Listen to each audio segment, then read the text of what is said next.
हुँ।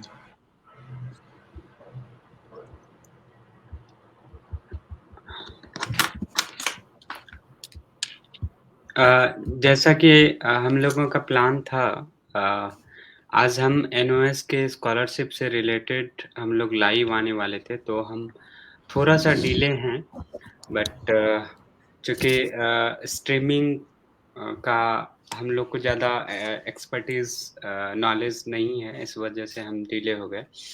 तो आज हमारे साथ आशुतोष जी हैं, जो यूनिवर्सिटी ऑफ ब्रिस्टल में मास्टर्स कर रहे हैं इंजीनियरिंग विद मैनेजमेंट में और एनओएस के स्कॉलर हैं। तो आज हम डिटेल से जानेंगे कि एनओएस के स्कॉलरशिप के एप्लीकेशन में क्या-क्या परेशानियाँ आती है और उस चीज़ को स्टूडेंट कैसे जो है दूर कर सकेगा ताकि जो है उसका सिलेक्शन जो है श्योरली हो। चूँकि एनओएस की स्कॉलरशिप जो है काफ़ी कॉम्पिटिटिव है। भारत सरकार की एकमात्र ऐसी स्कॉलरशिप जो शेड्यूल्ड कास्ट और कहें तो डीनोटिफाइड नोमैडिक और semi nomadic and landless agricultural labour के लिए जो है दी जाती है।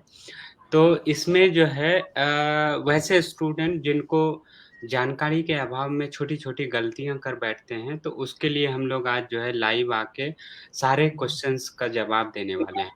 आशुतोष आपका स्वागत है और बहुत-बहुत कांग्रेचुलेशन। आप यूनिवर्सिटी ऑफ ब्रिस्टल जो दुनिया की 61वीं रैंक की यूनिवर्सिटी है और यूके में टॉप 9th रैंक है और सबसे बड़ी बात है टॉप सेकंड रसेल ग्रुप है। दुनिया में 24 यूनिवर्सिटी हैं जो रिसर्च के लिए यूके में फेमस है, उसमें से आप दूसरे rank university of Bristol hold करती है। कैसा लग रहा है आपको ब्रिस्टल में? ब्रिस्टल अच्छी सिटी है और काफ़ी मतलब क्लाइमेट को लेकर के और हर चीज़ बहुत ही बढ़िया है यहाँ पे अ, और लोग भी काफ़ी अच्छे हैं, सपोर्टिव हैं उस चीज़ में। यूनिवर्सिटी तो ख़ैर अच्छी है ही जी, और जी। यूनिवर्सिटी का 61 रैंकिंग है और इस रैंकिंग को लेकर के रसेल ग्रुप में आना, उस यूनिवर्सिटी में पढ़ाई करना एक बड़ा अचीवमेंट है। हाँ, आप कह सकते हैं कि यूनिवर्सिटी ऑफ ब्रिस्टल जो है रसेल ग्रुप में है। रसेल ग्रुप में इवन एलएसई भी जो है मतलब टॉप 10 के अंदर नहीं है।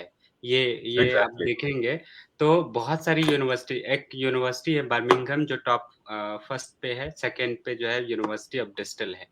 तो यूनिवर्सिटी ऑफ ब्रिस्टल जो है अपनी रैंकिंग को मेंटेन रखने के लिए जो है बहुत सारे लाइक इसके जो एकेडमिक करिकुलम है बहुत टफ़ेस्ट है और एग्ज़ामिनेशन काफ़ी टफ़ेस्ट होता है और यहाँ से रिसर्च में जो जो भी स्टूडेंट होते हैं वो काफ़ी हाइली टैलेंटेड होते हैं एंड बहुत कुछ करते हैं। यूनिवर्सिटी ऑफ ब्रिस्टल से आप नोबेल प्राइज़ विनर भी रह चुके हैं। तो हम आते हैं अपने टॉपिक पे। आज एनओएस सबसे पहला क्वेश्चन है एनओएस जो है स्कॉलरशिप जो है भारत सरकार की स्कॉलरशिप है। ये फुल्ली फंडेड स्कॉलरशिप जो है स्टूडेंट को मिलती है। ये किस तरह की कैटेगरी कौन-सी कैटेगरी वाले स्टूडेंट के लिए मिलती है?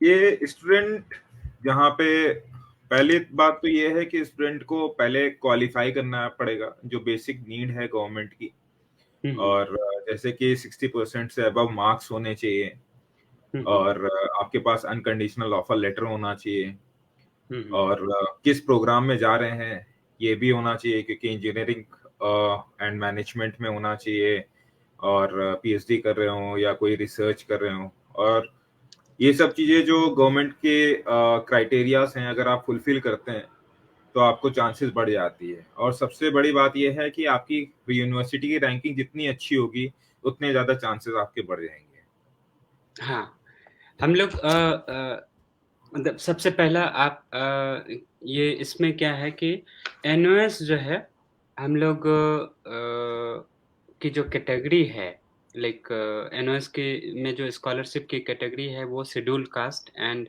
लैंडलेस एंड आप कह सकते हैं D notified nomadic and semi nomadic tribes. ये 4 कैटेगरी हैं जिसको एनओएस की स्कॉलरशिप मिलती है। अब एनओएस क्या है? लाइक फुल्ली फंडेड स्कॉलरशिप जो है एनओएस के माध्यम से दी जाती है। एक जुड़े हैं राजा राम यस राजा राम जी जुड़े हैं। अगर आप लोग का क्वेश्चन हो तो मीनवाइल जो है आप कमेंट में डाल सकते हैं और हम प्रयास करेंगे कि हम डाल दें। लेकिन हम लोगों ने क्या किया और आशुतोष ने क्या किया है कि बहुत सारे क्वेश्चन्स आए क्योंकि नेशनल ओवरसीज़ स्कॉलरशिप की एप्लीकेशन 15 फरवरी को स्टार्ट हुई है, तो बहुत सारे स्टूडेंट का व्हाट्सएप मैसेज आता है, कॉल आता है ऑन ऑन एन एवरेज जो है 25 से 35-40 तक जो है चली जाती है। तो मैंने सोचा कि उनके सारे क्वेश्चंस को हम जो है जनरलाइज़ करके हम जो है एक साथ आंसर दें। तो आज हम क्वेश्चन वाइज़ जो है हम आंसर देंगे। हम उम्मीद करते हैं सारे क्वेश्चंस का आंसर मिल जाएगा एंड आप जो है सक्सेसफुली जो है स्कॉलरशिप अप्लाई कर पाएँगे एंड आपका सिलेक्शन श्योर है। तो सबसे बेसिक चीज़ें थी कि एनओएस के लिए जो है 4 कैटेगरी में होना ज़रूरी है।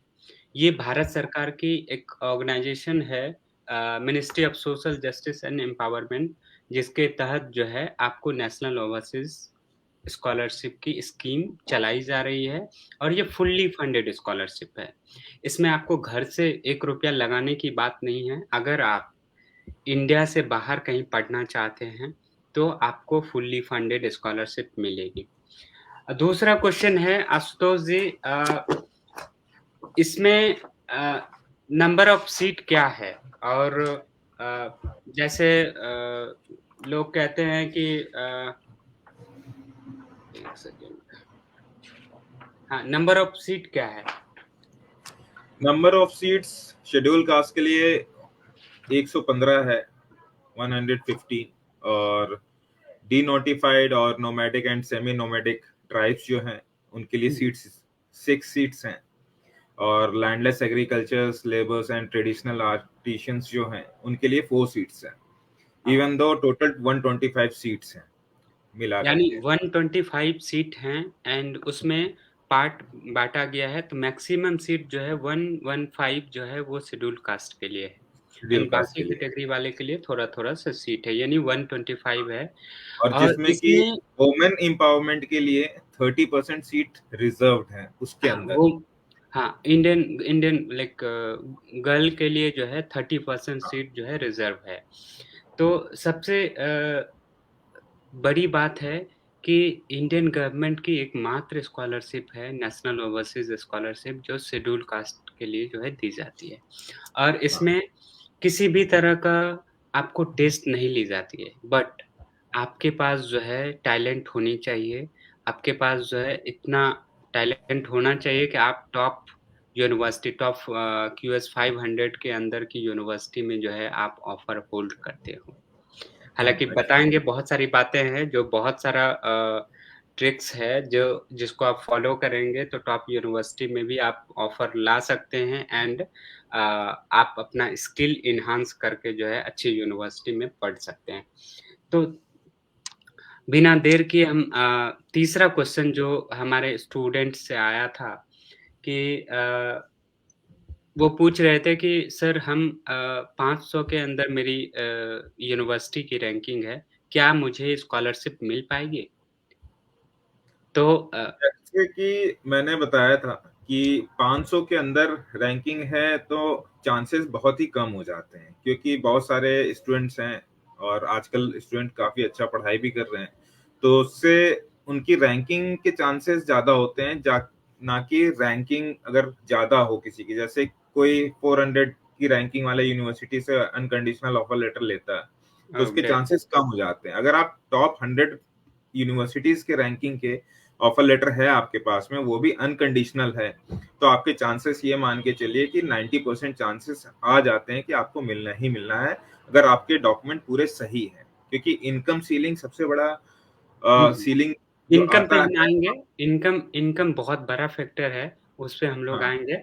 एंड जैसे आशुतोष जी ने कहा, मैं उसमें एडप्ट करना चाहता हूँ कि आपके पास जो है क्यूएस टॉप 500 के ऑफर हैं, ये बेसिक क्राइटेरिया है।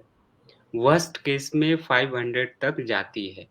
आजकल इतनी कंपटीशन हो गई है, जैसे महाराष्ट्र के स्टूडेंट काफ़ी अवेयर्ड हैं इस स्कॉलरशिप को लेके एंड मैक्सिमम स्कॉलरशिप जो है, वो महाराष्ट्र स्टेट के बच्चे एंड मद्रास, चेन्नई के बच्चे ले जाते हैं। तो हुँ, यूपी, बिहार एंड झारखंड के बच्चे जो है बहुत कम स्कॉलरशिप मतलब मिल समझिए तो बहुत कम ले पाते हैं। तो ऐसे में आपको करना क्या पड़ेगा? आपको देखनी पड़ेगी टॉप 100 यूनिवर्सिटी की यूनिवर्सिटी जिसमें आपको ऑफर लेटर लेना पड़ेगा। तो ये सबसे बेसिक बातें हैं कि आपको ये समझना पड़ेगा कि आज के कॉम्पिटिटिव दौर में जो है आपको कहाँ से ऑफर लेना है ताकि आपकी स्कॉलरशिप जो है सिक्योर हो जाए एनओएस में। एंड ये था टॉप 100 के अंदर आपको ऑफर देखना है और टॉप 100 के अंदर ऑफर लेना तो काफ़ी कॉम्पिटिटिव है। हम वीडियो के साथ जो है मैं लिंक शेयर कर दूँगा क्यूएस वर्ल्ड रैंकिंग की वेबसाइट है, वहाँ से आप देख सकते हैं एंड अकॉर्डिंगली आप जो है अप्लाई कर सकते हैं। आशुतोष जी हम आते हैं क्राइटेरिया पे। बहुत सारे स्टूडेंट कहते हैं कि सर मेरा तो 59% रह गया है, मैं स्कॉलरशिप के लिए अप्लाई नहीं कर पाऊँगा। तो अ, मिनिमम एजुकेशनल क्वालिफ़िकेशन जो है, क्या है? सबसे पहले तो मैं ये बता दूँ कि एनएओएस की स्कॉलरशिप जो है मास्टर्स और पीएचडी के लिए सिर्फ़ दी जाती है। और मास्टर्स की स्कॉलरशिप के लिए जो मिनिमम क्वालिफ़िकेशन है वो बैचलर है एंड पीएचडी के लिए मास्टर्स है। और दोनों के को मतलब उसकी जो परसेंटेज होनी चाहिए मास्टर्स के लिए आप जा रहे हैं तो आपकी बैचलर क्वालिफ़िकेशन है, उसके लिए आपको 60% जो है बैचलर में होनी चाहिए एंड मास्टर्स में 60% होएगा, देन जो है आप पीएचडी के लिए जो है अप्लाई कर पाएँगे। आपको यूनिवर्सिटी भले ही ऑफ़र दे देगी, आपके कितने भी परसेंट हो, लेकिन आपको एनओएस की स्कॉलरशिप नहीं मिल पाएगी। सही है? अ सही है, बिल्कुल सही है। एंड अब देखते हैं अ, एक जो बहुत ही कॉमन मिस्टेक लोग करते हैं और इसको इग्नोर कर देते हैं, हम इस चीज़ को हाइलाइट करना चाहते हैं सो दैट हमारे जितने भी व्यूअर हैं, हमारे जितने भी सज्जन हैं, उनको जो है ये जानकारी क्लियरली मिल जाए और उसकी वजह से जो है स्कॉलरशिप जो है उसका रिजेक्ट ना हो। बहुत सारे स्टूडेंट जो है देखते हैं कि सीजीपीए कन्वर्जन फ़ॉर्मूला का डॉक्यूमेंट नहीं अपलोड करते हैं, उसकी स्कॉलरशिप रिजेक्ट हो जाती है। इस बेसिस पे कि आपने सीजीपीए कन्वर्जन का फ़ॉर्मूला अपलोड मतलब कोई डॉक्यूमेंट नहीं दिया है। तो आशुतोष जी इस चीज़ में आपने क्या एक्सपीरियंस किया था? आप इंजीनियरिंग हैं, आपके यूनिवर्सिटी में अगर ऑलरेडी गाइडलाइन होएगी कि सीजीपीए का फ़ॉर्मूला ये है, अदरवाइज़ नहीं होएगी तो आपने क्या किया था? देखिए, मेरा केस तो सीजीपीए का उस समय था नहीं, उस समय हुँ, परसेंटेज का था और मेरे परसेंटेज 69 थे, 69.05 और बैचलर्स मैंने इलेक्ट्रिकल से किया था। तो मेरे लिए ईज़ी हो गया था सीट को ग्रैब करना हुँ, हुँ। और और कई बच्चे ऐसे होते हैं कि हाँ बीटेक में एडमिशन लेते हैं डायरेक्ट डिप्लोमा करने के बाद में, तो उनको डॉक्यूमेंट भी सबमिट करना पड़ता है क्योंकि वो डायरेक्टली सेकेंड ईयर में लैटरल एंट्री करते हैं। हुँ, हुँ। तो उनको वो डॉक्यूमेंट के साथ में बैचलर्स प्लस डिप्लोमा का दोनों का डॉक्यूमेंट सबमिट करना होता है और उस चीज को लेकर के कुछ कुछ बच्चे गलती करते हैं कि वो डॉक्यूमेंट सिर्फ बीटेक के लगाते हैं। तो हाँ। जब इनिशियली एप्लीकेशन लगाते हैं तो अगर आपने छोड़ दिया तो आप रिजेक्ट हो जाओगे उस चीज पे।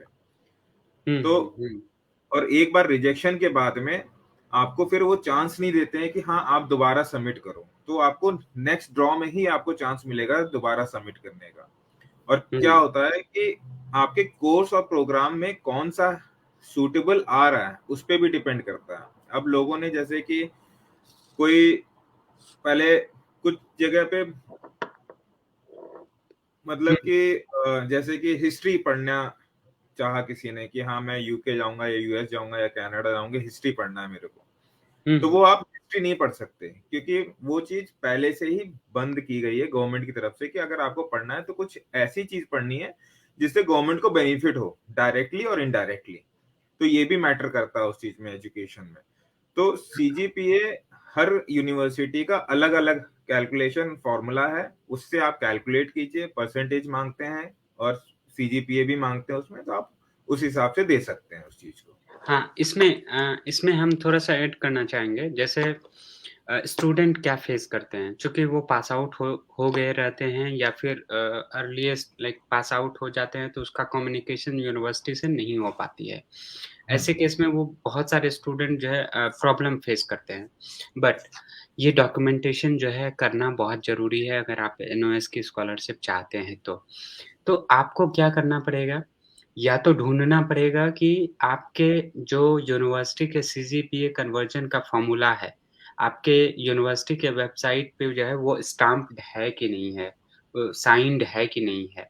किसी स्टूडेंट ने जो है जस्ट कॉपी करके पीडीएफ को अपलोड कर दिया था, फिर भी उसका स्कॉलरशिप रिजेक्ट हो गया था। क्योंकि वहाँ जो है यूनिवर्सिटी के मुहर साइन नहीं थे, स्टाम्प नहीं था। तो आपको करना क्या पड़ेगा, आपको मेल या फिर आप पर्सनली जाके विज़िट करो। आपके यूनिवर्सिटी में ये रेगुलेशंस हैं, तो उसको आप जो है मुहर साइन करवा के जो है देन एक कॉपी बना लो एंड जो है अपलोड कर दो।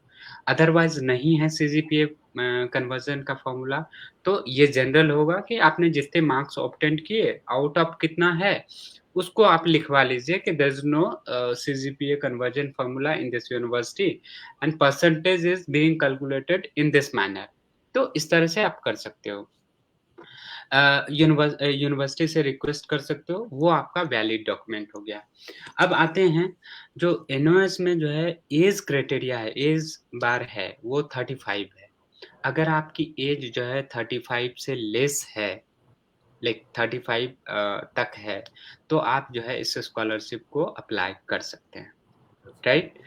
एंड अब आती है जो सबसे मेन क्राइटेरिया है जिसमें जो है स्कॉलरशिप जो है होने के बाद भी रिजेक्ट हो जाती है, ठीक है?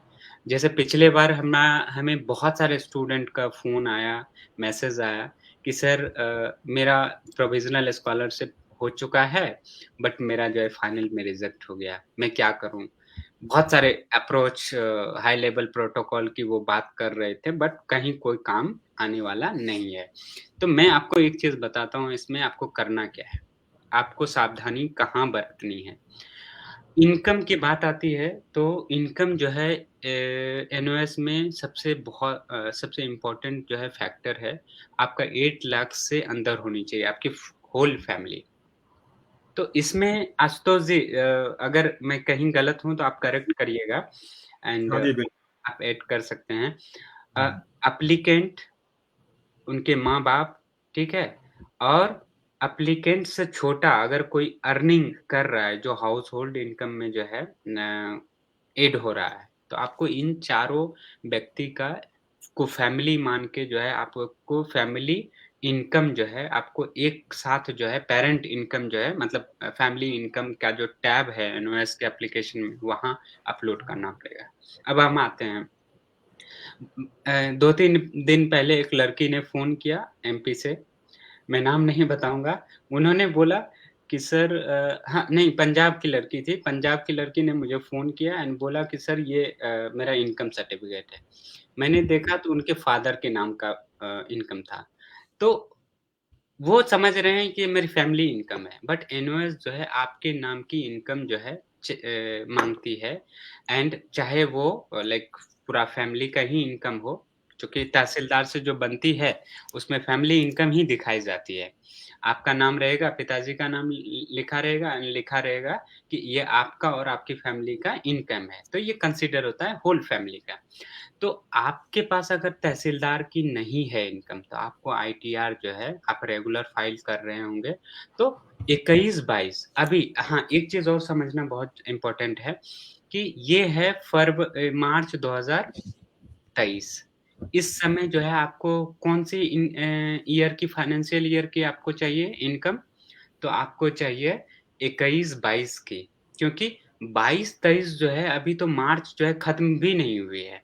तो आपको 21-22 फाइनेंशियल ईयर असेसमेंट ईयर जो है 22-23 हो जाएगा, इसकी जो है आपको इनकम चाहिए। और आप अपना दे दीजिए, अगर आपके पास तहसीलदार वाला इनकम सर्टिफ़िकेट नहीं है किसी का, तो आप क्या कर सकते हैं, इनकम सर्टिफ़िकेट अपना, अपने मॉम-डैड का एक में संबल करिए एंड जो है फैमिली इनकम वाले कॉलम में डाल दीजिए। जहाँ फादर की इनकम है, वहाँ फादर का आईटीआर सबमिट कर दीजिए, सेल्फ साइन करके एंड मॉम का जो है साइन करके आप मॉम के जगह साइन कर दीजिए। अपना, अपना डाल दीजिए। अगर किसी का बहुत सारे स्टूडेंट का ये भी क्वेश्चन था कि हमारी मॉम तो हाउसवाइफ हैं, वो कैसे करेंगे? यहाँ सबसे इम्पोर्टेंट चीज़ें हैं, आपको एक ब्लैंक पेज पे एक अंडरटेकिंग लिखना है कि मेरी माँ जो है हाउसवाइफ है एंड वो जो है अर्न नहीं करती हैं, ठीक है? एंड नीचे आपको साइन कर देना है, ठीक? एंड उसका एक नोटरी बनवा लेना है। ठीक है? जैसे एक नोटरी आपको बनानी ही पड़ेगी पोस्ट सिलेक्शन जो है या उस समय हाँ, सबमिट भी करना है, तो आपको सारे फैमिली का इनकम जो है उसमें डालना पड़ेगा, कि ये है। तो वो ज़्यादा क्लैरिटी हो जाती है, उसको आप जो है रिलेवेंट सेक्शन में जो है आप अपलोड कर दीजिए। तो ये है सबसे पहला था कि आपके मॉम-डैड एंड आपका इनकम जो है, वो क्लियर होना चाहिए, या तो तहसीलदार से बना होना चाहिए या आईटीआर। आईटीआर आजकल जो है आपको आईटीआर फॉर्म के साथ एक चीज़ और कन्फ्यूज़न होती है स्टूडेंट को कि वो एक्नॉलेजमेंट में जो इनकम दिखता है, इनकम लाइक 50,000 जो है डिडक्ट होने के बाद स्टैंडर्ड डिडक्शन, ठीक है? तो वो डाल देते हैं। त ये इनकम इनवॉइस नहीं कंसीडर करती है। आपके सीए साहब भले ही वही है। बता देंगे कि वो इनकम जो है आपकी है, एक्चुअल इनकम, बट आपकी इनकम है जो ग्रॉस इनकम है, एनओएस वो इनकम कंसीडर करती है। यानी आप अगर 8 लाख रुपया कमा रहे हैं, उससे डिडक्शन वगैरह हो गया 1.5 लाख एंड 50,000 तो 6 लाख बचा, 6 लाख आपकी इनकम नहीं, वो 8 लाख रुपया कंसीडर करेगी। तो ये बहुत ध्यान में रखनी है, आपको इनकम स्लैब जो है ऐसा होना चाहिए जो सारे फैमिली को मिला के 8 लाख से बिलो हो, यानी ग्रॉस इनकम, ठीक है? आशुतोष जी इसमें कहीं कुछ छूटा तो आप ऐड कर दीजिए। होता क्या है, कभी-कभी इनकम में कहाँ प्रॉब्लम आती है कि कोई-कोई आईटीआर नहीं भरता है। जैसे हुँ, किसी का प्राइवेट जॉब है या कुछ छोटा-मोटा सा घर चलाने के लिए काम करते हैं। तो उनको क्या प्रॉब्लम आती है, वो आईटीआर तो दे नहीं सकते हुँ, और हुँ, उनके पास सोर्स नहीं दिखाने का। तो वो ठीक है। सीधे से जैसे यूपी के केस में, उत्तर प्रदेश के केस में आप इनकम सर्टिफिकेट बनवा सकते हैं और उस इनकम सर्टिफिकेट के आधार पे आप गवर्नमेंट जो ऑथराइज होते हैं मजिस्ट्रेट वगैरह उनसे अटेस्ट करा करके साइन एक फॉर्म आता हुँ, है हुँ, एनओएस की वेबसाइट पे भी होगा वो फॉर्म, वो हुँ, उस पे हुँ, साइन करा करके आप सबमिट कर सकते हैं उस चीज को, तो वो भी कंसिडर किया जाता है। ग्रेट। और मोस्ट प्रोबेबली होता क्या है कि फैमिली में बहुत सारे लोग होते हैं, जैसे किसी की बड़ी फैमिली होती है तो क्या होता है कि वो कंफ्यूज हो जाते हैं किसको कंसिडर करना है इनकम में और किसको नहीं करना है। हुँ, अब हुँ, जैसे किसी का भाई है, अगर वो मैरिड नहीं है तो वो हुँ, कंसिडर किया जाएगा एज ए फैमिली मेंबर, और अगर अर्निंग है तो अगर वो सही। मैरिड हो जाता है तो वो एक्सक्लूड हो जाता है उसमें।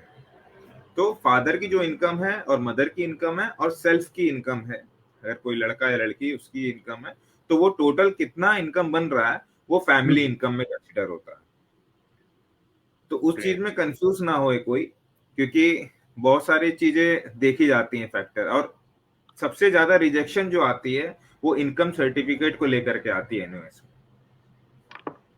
हाँ, इनकम जो है बहुत बड़ा फैक्टर है, जिसमें स्टूडेंट हमेशा देखता हूँ मतलब अराउंड 600 से ज़्यादा एप्लीकेशंस होते हैं, वो स्क्रूटनी होती है, बहुत बारीकी से स्क्रूटनी होती है एंड वो रिजेक्ट हो जाते हैं। इवन आपका सिलेक्शन भी हो गया, आपने कुछ गलतियाँ करी है, आपकी इनकम कुछ और है, आपने डाल कुछ और दिया, तो आपका जो है फाइनल सिलेक्शन जो है नहीं होगा, तो ये आपको ध्यान में रखना है। एंड अब आती है जो एक क्वेश्चन जो है एमपी से आ रहा था। हमारे पास जो है एमपी, पंजाब एंड यूपी के बच्चे प्लस साउथ इंडियन बहुत सारे व्हाट्सएप आए हैं। तो उसमें से आया है कि 2 सिस्टर जो है अप्लाई कर रही थी, ठीक है? तो वो कन्फ्यूज़ हो जा रही थी, उसको स्कीम गाइडलाइन जो है सही से पता नहीं चल पा रहा था। वो कह रही थी कि सर मैं दोनों बहन जो है अप्लाई कर रहा हूँ, ठीक है? तो क्या है क्राइटेरिया हम दोनों को मिल जाएगा। तो एनओएस ने जो है कुछ गाइडलाइन में जो है अमेंडमेंट करा है एंड जो है उसमें जो है इस बार से शायद इस बार से ही हुआ है कि फैमिली के 2 बच्चे मैक्सिमम 2 बच्चे स्कॉलरशिप जो है अप्लाई कर सकते हैं। 2 से ज़्यादा नहीं कर सकते हैं। तो ये है फैमिली में 2 बच्चे स्कॉलरशिप गेन कर सकते हैं और बहुत सारा देख रहा हूँ कि जनरल क्वेश्चन आता है कि जैसे आशुतोष भाई ने क्लियर कर दिया कि हिस्ट्री के लिए नहीं पढ़ सकते हैं। मतलब जो कॉमन सब्जेक्ट है, जो इंडिया में रह के जिसका ज़्यादा इम्पोर्टेंस नहीं है लाइक हमारी मातृभाषा हिंदी है, हिंदी के लिए आपको विदेश आने की ज़रूरत नहीं है। तो हिस्ट्री के लिए आपको विदेश आने की ज़रूरत नहीं है, वो जेएनयू काफ़ी है एंड बहुत सारे कोर्सेज़ के लिए बट जो टेक्निकल कोर्सेज़ हैं, engineering and management, humanities humanities में आप कुछ कोर्सेज़ को छोड़ लीजिए, जैसे इकोनॉमिक्स है एंड सोशल साइंस का कुछ इंटरनेशनल रिलेशन, उसमें गाइडलाइन में जो है क्लियरली लिखा हुआ है, कौन-कौन सा सब्जेक्ट के लिए आपको स्कॉलरशिप नहीं मिलेगी। तो ये क्लियर है एंड अब आते हैं जो मोस्ट इम्पोर्टेंट है, लोगों के दिमाग में ये बैठा रहता है कि अगर हमें टॉप 100 में किसी-किसी बच्चे का ये प्रॉब्लम रहता है कि टॉप 100 में इसको ऑफ़र तो मिल गई, बट उसका ऑफ़र जो है अभी कंडीशनल है। तो कंडीशनल और अनकंडीशनल के बारे में जो है बहुत से स्टूडेंट पहले तो समझ नहीं पा रहे हैं कि वो उसको करना क्या, कैसे जल्दी से अनकंडीशनल कराना है। तो आशुतोष भाई आप बताइए वैसे स्टूडेंट को आप क्या सलाह देंगे? किस तरह से जो है वो जल्दी से जल्दी अ, अपने कंडीशनल ऑफर को अनकंडीशनल में कन्वर्ट कर सकता है? पहली बात तो ये डिपेंड करता है यूनिवर्सिटी टू यूनिवर्सिटी कि आपकी यूनिवर्सिटी क्या कंसीडर कर रही है। हुँ, अगर आप थ्रू आउट इंग्लिश सीबीएसई या आईसीएसई से अगर पढ़े हुए हैं तो sometimes they consider MOI, medium of hmm, instruction, जो आप यूनिवर्सिटी या कॉलेज से आप बनवा सकते हैं, जिसमें हुँ, ये मेंशन होना चाहिए कि taught and assessed in English, ये वर्ड जो है उसमें हुँ, मेंशन होना चाहिए। उसके आधार ओके, पे वो कंसीडर कर सकते हैं अनकंडीशनल ऑफर लेटर देने के लिए। और दूसरा ये रहता है, आपके पास में आईएलटीएस, पीटी ये सब रहते हैं, और बाकी डिपेंड करता है कि आप कौन सी यूनिवर्सिटी में जा रहे हैं। अगर आप जर्मन में जा रहे हैं तो वहाँ जर्मन लैंग्वेज का कंसीडर किया जाता है, और मोस्ट प्रोबेबली सबसे ज्यादा इंग्लिश का ही माना जाता है, और आईएलटीएस सबसे ज्यादा जो फेमस है और वही चलता है। सही और है। अब जैसे आप टॉप रैंकिंग में जा रहे हैं तो बहुत ही कम चांसेस होते हैं कि वो एमओआई एक्सेप्ट करे, वही कंसीडर करें। अनटिल अनलेस आपके परसेंटेज अच्छे हों। अब कुछ कुछ के परसेंटेज 80-90% रहते हैं सीबीएसई बोर्ड से, तो उनका कंसीडर कर लिया जाता है, और इनकेस बीटेक में अच्छे नंबर हैं 80 और 90 के लमसम, तो कंसीडर कर लिया जाता है। और ऊपर से डिपेंड भी करता है कि आप प्रोग्राम कौन सा चूज कर रहे हैं। अगर आप प्रोग्राम ऐसा चूज कर रहे हैं जहाँ पे इंग्लिश का बोलना, लिखना और पढ़ना बहुत कम है, डिपेंड करता है आपके कोर्स वर्क के ऊपर और असेसमेंट के ऊपर, तो आपको कंसीडर कर सकते हैं प्रोजेक्ट बेसिस पे रहा तो। But Ashutosh ji most probably consider नहीं है। बहुत सारे स्टूडेंट को ये कन्फ्यूज़न रहती है कि मैं आइल्स दूँ या टोफेल दूँ या पीटीई दूँ। तो ये क्लियर कर दें क्योंकि जैसे मैंने देखा है कि बहुत सारे स्टूडेंट को समझ में ही नहीं आता है। वो टोफेल को बहुत ज़्यादा वैल्यू देते हैं, आइल्स को कभी ज़्यादा वैल्यू देते हैं, तो पीटी के बारे में जानता ही नहीं है। तो ऐसी चीज़ें हैं तो इसके बारे में जो है स्टूडेंट को बता दें, क्योंकि अभी मात्र लगभग जो है 18 दिन बचे हैं अभी भी जो है बहुत कुछ जो है हासिल हो सकता है वैसे स्टूडेंट को जिनके पास जो है कंडीशनल ऑफर लेटर हैं। देखिए, आईएलटीएस सबसे ज़्यादा हर यूनिवर्सिटी में आईएलटीएस माँगते ही माँगते हैं, ठीक है? और आईएलटीएस की डिमांड ज़्यादा है क्योंकि वो एफिलिएटेड है पूरे यूनिवर्सिटीज़ से। हुँ, और कहीं-कहीं आप देखेंगे अगर कनाडा में जाते हैं, आपको तीनों में से कुछ भी चीज़ चलेगी। अब यूके जाते हैं, तीनों में से कुछ भी चीज़ चलेगी। और कुछ-कुछ यूनिवर्सिटीज़ माँगते हैं कि आईएलटीएस और पीटी होनी चाहिए, ग्रेट। क्योंकि वो अपने हिसाब से देखते हैं कि हाँ, कौन-सा उनके हिसाब से सही है, कोर्स के हिसाब से या प्रोग्राम के हिसाब से या यूनिवर्सिटी के रैंकिंग के हिसाब से। कुछ-कुछ तो यूनिवर्सिटी वो भी नहीं माँगती, बोलती मेरे को हुँ, ये नहीं चाहिए। जैसे अगर आप जर्मन में जाते हैं पढ़ने के लिए, तो जर्मन में जर्मन लैंग्वेज को प्रेफ़रेंस देते हैं। तो जर्मन माँगते हैं कि बी1 लेवल का होना चाहिए, बी2 का होना चाहिए, डिपेंड करता है कि आप कौन-सा प्रोग्राम यूज़ कर रहे हैं। तो अ, वो चीज़ अलग-अलग क्राइटेरिया है, बट मोस्ट प्रोबेबली आईएलटीएस ही देते हैं सब। और आईएलटीएस में ये अगर 6.5 से ऊपर आती है आपकी रैंकिंग, तो आपको अनकंडीशनल देने से कोई नहीं रोकता। अगर आपका प्रोग्राम सिलेक्शन अच्छा है और बैकग्राउंड क्वालिफिकेशन अच्छा है, उससे मैच करता है तो। समराइज़ करते हैं। अ, अब्रॉड की यूनिवर्सिटी के लिए आपको आइल्ट्स, पीटी और टोफेल मतलब तीनों इंग्लिश की लैंग्वेज असेसमेंट की एग्ज़ामिनेशन है। हर एक यूनिवर्सिटी का प्रोग्राम पेज पे जो है क्राइटेरिया दिया रहता है। कोई एग्ज़ाम नहीं ली जाती है, आप एडमिशन लेते हो कोई एग्ज़ाम कोई स्पेसिफ़िक एग्ज़ाम नहीं है। अगर आपका कोर्स जो है जैसे एमबीए है, इकोनॉमिक्स है एंड कोई इंजीनियरिंग का सब्जेक्ट है, तो यूनिवर्सिटी जो है आपसे इंटरव्यू लेती है।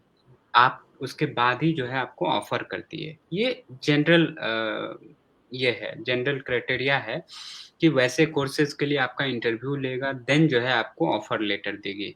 अदरवाइज़ आपको ऑफ़र लेटर जो है नहीं देगा। अभी जैसे हम लोग जो है यूनिवर्सिटी ऑफ ब्रिस्टल में पढ़ रहे हैं लाइक हम दोनों यूनिवर्सिटी ऑफ ब्रिस्टल के स्टूडेंट हैं। हमने 2018 में जो है इंटरव्यू दिया था। आपने भी इंटरव्यू दिया होगा या किसी-किसी कोर्सेज़ के लिए जो है इंटरव्यू नहीं ली जाती है। तो ऐसे केसेज़ में जो है आपको इंटरव्यू के साथ-साथ जो है आप अगर इंग्लिश की क्राइटेरिया को फुलफ़िल कर रहे हैं एंड आपके सारे एकेडमिक परफ़ॉर्मेंस जो है अच्छे हैं, तो आपको यूनिवर्सिटी ऑफ़र करती है। अब आते हैं जनरल स्कोर जो है वो 6.5 बैंड है आईएलटीएस में, नॉट लेस देन 6 वो प्रोग्राम पे डिपेंड करता है। एंड जो एमओआई की बात कर रहे थे आशुतोष भाई, तो उसमें ये है कि आप जो है बोर्ड जो है डेफ़िनिट है। एक आईसीआईसी बोर्ड है, सीबीएसई बोर्ड है एंड डब्ल्यूबी बोर्ड है एंड तमिलनाडु और महाराष्ट्र का शायद ही किसी में देखा हूँ, बट ये 4-5 स्टेट हैं जिसको नहीं है उसमें, बहुत अब्रॉड कम। यूनिवर्सिटी कंसीडर करती है। अगर आपके मार्क्स जो है 85 प्लस हैं, 12th के इंग्लिश मार्क्स में और आप 7 साल के अंदर पास किए हैं, तो आपको जो है मिल जाएगी अनकंडीशनल ऑफर लेटर। आपको साथ ही अगर आप वर्किंग प्रोफेशनल हैं, तो आप अपने एम्प्लॉयर से ये लिखवा सकते हैं कि आप जो है इंग्लिश एनवायरनमेंट में काम करते हैं एंड आपकी कम्युनिकेशन जो है वो इंग्लिश वर्क एनवायरनमेंट जो है वो इंग्लिश है, ठीक है? तो इस तरह से काम आ जाएगी। तो एक ये है इंग्लिश का एंड मोस्टली जो है यही सारे क्वेश्चंस स्टूडेंट के आए थे एंड इसमें जो है आई होप हमने सब क्वेश्चन का सही से जवाब दिया हो एंड स्टूडेंट को कोई प्रॉब्लम आती है जैसे हमारा the wave of study abroad करके पेज है उसमें हम जो है हम टीम मिल के जो है स्टूडेंट को फ्री में गाइडलाइन देते हैं एंड जो है आपका सिलेक्शन आप चाहते हैं कि अब्रॉड में जो है पढ़ें, फ्री ऑफ कॉस्ट पढ़ें, तो उस पे जो है आपको स्कॉलरशिप से रिलेटेड इन्फॉर्मेशन दी जाएगी एंड आपको असिस्टेंस दिया जाएगा कि आप टॉप 100 यूनिवर्सिटी में जो है कैसे ऑफ़र ले सकते हैं एंड कैसे आपको ऑफ़र लेके जो है एप्रोप्रिएट स्कॉलरशिप जो है आपके लिए वो आप अप्लाई कर सकते हैं। आई थिंक हम लोगों ने सब कुछ कवर कर दिया है इस सेशन में। आगे अगर कुछ होती है क्योंकि ये सेशन स्पेशली था कि ये एनओएस पार्थ राठौर का क्वेश्चन आया है, I have to submit income certificate of all family members separately along with myself? Definitely you have to submit all your family members income certificate separately, और उसमें एक acknowledgement आता है, एक्नॉलेजमेंट आप online download करके आप submit कर सकते हैं, और it should be less than 8 lakh, 8 lakh से कम होना चाहिए। अगर 8 लाख से ज्यादा है then you will not qualify for getting the scholarship. हाँ, ये काफ़ी, चलिए ये बहुत इम्पोर्टेंट क्वेश्चन था। एंड हाँ, पार्थ, आप ये मिस मत करना कि जैसे आशुतोष भाई ने बताया कि आपको इनकम सर्टिफिकेट जो है सारे फैमिली, हर एक टैब है, टैब बना हुआ है। एक आप क्या करना, आप सारे पीडीएफ बनाओ, ठीक है, सारे का, एंड एक पीडीएफ ऐसा बनाओ जिसमें पूरे फैमिली का इनकम आ जाए। एंड किसी का इनकम जो है, अगर ये आईटीआर नहीं है या तहसीलदार का भी इनकम नहीं है, तो आप एक अंडरटेकिंग लिख लो, उसको उस पे लगा दो सबसे फ्रंट पेज पे, ठीक है? एंड और एक नोटरी भी लगा दो, ठीक है? ताकि उससे वो इनकम वेरीफाई हो जाए, एंड देन जो है सबमिट कर दो, तो आपके डेफिनेटली कंसीडर होंगे एप्लीकेशन। आई होप अब तो कुछ और कुछ ऐड करना चाहते हैं आशुतोष जी? और तो सब कवर हो ही गया है, और हम लोग और भी सेक्शन करेंगे, और नेक्स्ट टाइम जो लिस्ट निकलेगी और उनको कोई डाउट होगा सॉल्वेंसी में या कोई डॉक्यूमेंट सबमिशन में, और किस तरीके से करना है, प्रोसेस नहीं समझ में आ रहा होगा, तो हम लोग उस चीज को फिर दोबारा लाइव करके सबको बताएंगे कि किस तरीके से किया जा सकता है। हाँ, स्कॉलरशिप के सिलेक्शन के बाद बहुत कम समय रहती है। किसी का इंटेक जो है जुलाई अगस्त होता है, किसी का सितंबर होता है, किसी का अक्टूबर, और जो स्कॉलरशिप की जो रिजल्ट होती है वो अराउंड मई जून में निकलती है। आफ्टर 45 दिन के बाद जो है आपको निकलेगी स्कॉलरशिप की रिजल्ट, बट स्टूडेंट को पता नहीं चल पाता है कि उसे क्या-क्या चीज़ बनाना है। तो ये पोस्ट स्कॉलरशिप की बात है, वीडियो काफ़ी लंबी हो जा रही है लाइव, तो हम जो है इसको अगले सेशन में कवर करेंगे कि पोस्ट स्कॉलरशिप जो है आपको क्या करनी चाहिए, सो दैट आपके सारे चीज़ जो है वो मतलब डॉक्यूमेंटेशन कवर हो जाए, और स्कॉलरशिप लाइक यूनिवर्सिटी से आपको क्या कम्युनिकेशन करना है, सो दैट आप जो है यूनिवर्सिटी से आपका ऑफर जो है रिजेक्ट ना हो। कभी-कभी देखने को मिलता है कि स्कॉलरशिप सिलेक्शन हो गया, यूनिवर्सिटी आपकी ऑफर ही रिजेक्ट कर दी। तो आपको सही समय पे जो है आपको यूनिवर्सिटी को बता देना पड़ेगा कि मेरी स्कॉलरशिप हो रखी है, ये प्रोविज़नल ही सही, 10 दिन, 15 दिन, 20 दिन में मुझे फाइनल अवार्ड लेटर मिल जाएगा, आपको हम सबमिट कर देंगे। ये आपको कह के रखना पड़ेगा। क्वेश्चन है, पार्थ राठौर ने कुछ पूछा है, I am little bit confused.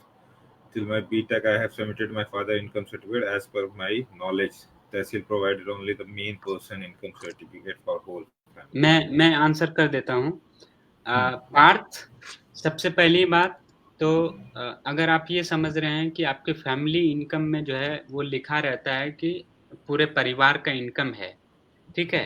तो आप उसमें लिखा है, बट आपको करना क्या है, आपकी अपनी आईटीआर या तहसीलदार से बना होना चाहिए, एंड आप उसमें मतलब ये लिख देंगे लाइक अगर वो आप नहीं अर्न कर रहे हैं तो आपके फैमिली का इनकम कंसीडर होएगा, ठीक है? सपोज़ करिए आपके पिताजी जो है 4.5 लाख रुपया जो है उनकी आईटीआर है, एंड आप जो है जॉबलेस हैं, तो आप एक अंडरटेकिंग दे दें, एंड आप बनाएँ तहसीलदार से ये इनकम सर्टिफ़िकेट, एंड उसमें ये मेंशन करवा दें।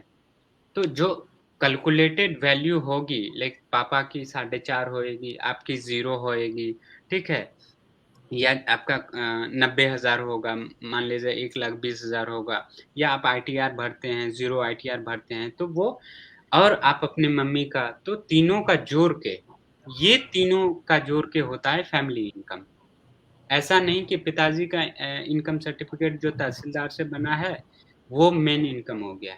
मेन इनकम मतलब पिताजी का वो हम आप मान सकते हैं, बट फैमिली इनकम जो है, वो तीनों का कंसीडर होएगा।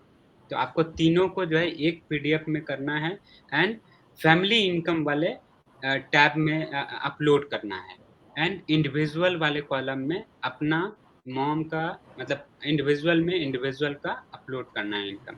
आई होप क्लियर हो गया होगा।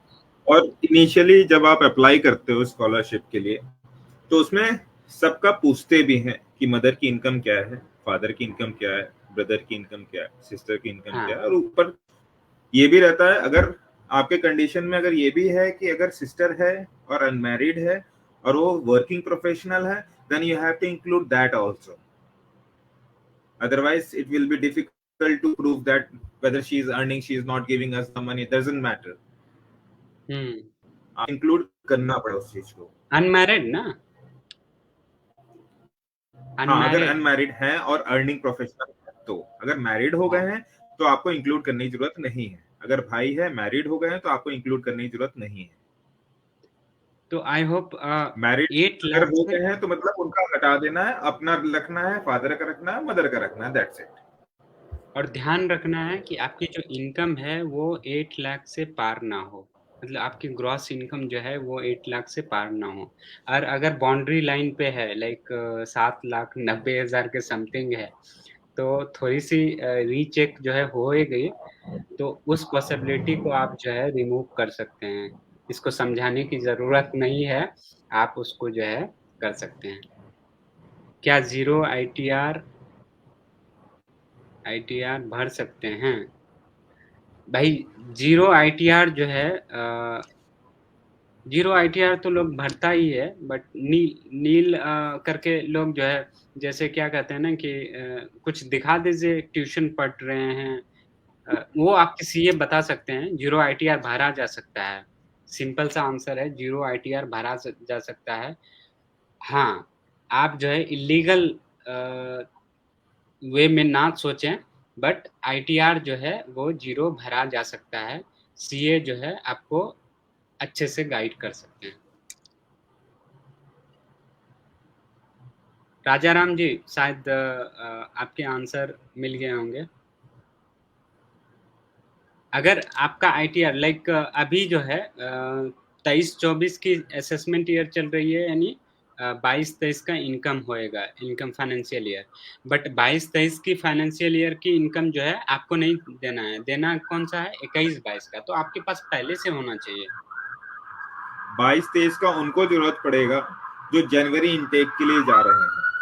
हाँ हाँ, मतलब इस सेकेंड राउंड में जो एप्लीकेशन खुलेगी, अगर सीट बच गई तो सेकेंड राउंड में खुलेगी, अदरवाइज नहीं खुलेगी। तो सेकेंड राउंड वाले के लिए जो है आपको 22-23 की इनकम देनी पड़ेगी। ठीक है, यानी पिछले ईयर का, जिस ईयर में एप्लीकेशन खुला उस ईयर के पिछले फाइनेंशियल ईयर का आपका इनकम होना चाहिए। हम फिनिश करते हैं। आशुतोष जी, आई थिंक बहुत समय लंबी काफी हो हुई। गया अब, हाँ, लंबा भी हो गया काफी लाइव, और थैंक यू सो मच आप आए लाइव में एंड आई होप बहुत सारे I got it. Thank you so much. Thanks thank you Parth Parth. For joining us. हम लोग इसी तरह से सोसाइटी के अपलिफ्टमेंट के लिए हम लोग काम करेंगे। ठीक है, एंड हम प्रयास करेंगे कि वैसे बच्चे जो जिनकी हार्दिक इच्छा है कि वो अब्रॉड में पढ़े, ठीक है, तो उनके लिए हम जो है फ्री असिस्टेंस देंगे। यूनिवर्सिटी में आप कैसे अप्लाई कर सकते हैं, मेरा पेज है the study web abroad, study in web abroad. ठीक है, इस पेज पे से लाइव हूँ। इस पेज को आप जो है लाइक सब्सक्राइब कर सकते हैं एंड फर्दर जो है इससे कनेक्टेड रहेंगे। तो सारे और इंफॉर्मेशन जो है। जैसे कि एक और है, जैसे कि किसी को यूनिवर्सिटी में एप्लीकेशन करना हो, वो भी हम लोग सपोर्ट करेंगे उस चीज को, और कोशिश करेंगे अनकंडीशनल आपको प्रोवाइड करा दें। हाँ, इसमें इसमें हम लोग जो है अगली सेशन के लिए जो है प्रायर वे में जो है प्रायर हम असिस्टेंस देंगे वैसे स्टूडेंट को जो काफी अनअवेयर्ड हैं। हम उसको जो है गाइडलाइन देके अगले साल के लिए तैयार कर सकते हैं। अभी थोड़ा सा कम समय है, हालांकि अभी भी हम कुछ यूनिवर्सिटी का टॉप यूनिवर्सिटी का ऑफ़र लिया जा सकता है, बट फुल्ली अवेयर्ड स्टूडेंट हो तो स्कॉलरशिप मिल सकती है अभी भी। ठीक है, हम लाइव को एंड करते हैं and thank you so much Ashutosh ji. हम लोग फिर से कनेक्ट होंगे एंड आपको अगेन बहुत-बहुत धन्यवाद। अ, आप दोबारा कनेक्ट होके स्टूडेंट को गाइड करते रहेंगे। ठीक है, thank you, thank you Ravi. Bye.